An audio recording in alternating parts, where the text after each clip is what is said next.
စူးစမ်းနေတဲ့သူတိုင်းကအရှုံးဆိုတာရင်ဆိုင်ရမှာပဲဆိုတော့ဘာမှမရှုံးသေးဘူးဆိုတာသိကြတယ်ခင်ဗျာဘာမှမလုပ်သေးလို့အဲ့တော့ကျွန်တော်တို့ကအရှုံးကိုကြောက်နေလို့မရဘူးအဲ့အရှုံးကိုကျွန်တော်တို့ face and fight လုပ်ဖို့လိုတယ်ဘယ်လိုမျိုးရင်ဆိုင်မယ်ဘယ်လိုမျိုး fight မယ်ပေါ့နော်အဲ့တော့ဘာမှမလုပ်ရင်တော့ဘာမှဖြစ်လာမှာမဟုတ်ဘာမှလည်းရှုံးမှာမဟုတ်ကျွန်တော်လုပ်ငန်းဝင်မှာအများတန်းပြောတယ်အလုပ်နည်းနည်းလုပ်တဲ့သူကအမှားနေတယ်အလုပ်များများလုပ်တဲ့သူကကျွန်တော်အမှားများမယ်ဒါပေမဲ့ကျွန်တော်တို့သိထားမှာတစ်ခုကမှားပြီးသားအရာတွေကိုပဲကျွန်တော်တို့ထပ်ခါမှားနေတော့အဲ့ဒါမဟုတ်တော့ဘူးเนาะအတစ်တွေမှားဖို့တော့လိုအဲ့တော့ကျွန်တော်တို့ကကြာရှုံးမှာကြောက်ဖို့မလိုဘူးဆုံးရှုံးမှာကြောက်ဖို့မလိုဘာမှမလုပ်ရင်ဘာမှမဆုံးရှုံးလုံး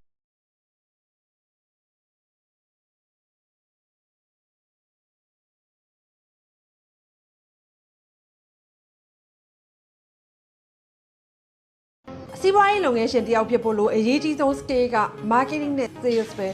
marketing နဲ့ sales ကိုသာတေချာနားလည်ပြီးတော့စနစ်တကျအသုံးချတတ်သွားရင်ဘာပဲရောင်းဘာ service ပဲပေးသူများထက်ရှေ့ရောက်မယ်သူများထက်ကို profit အများကြီးပိုရမယ်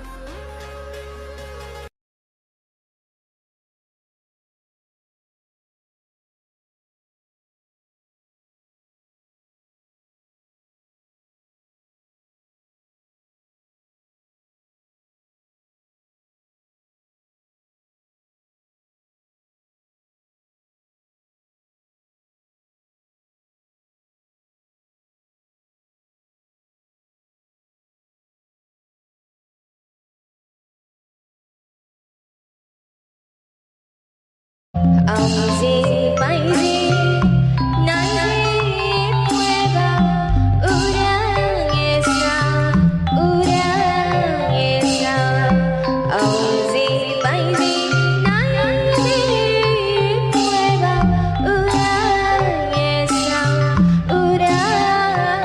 ရဲ့ဆောင်ဥရရဲ့ဆောင်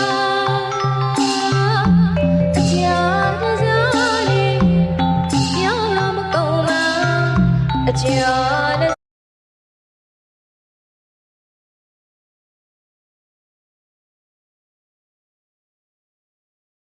ရွှေလောက်ဝင်လို့မင်္ဂလာချိန်တိုင်းပြေဝ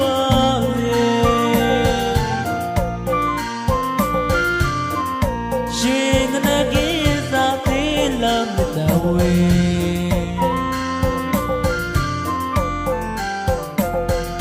ရွှေမောငွေမောဒီတို့လိုပြိုဝေပါစေ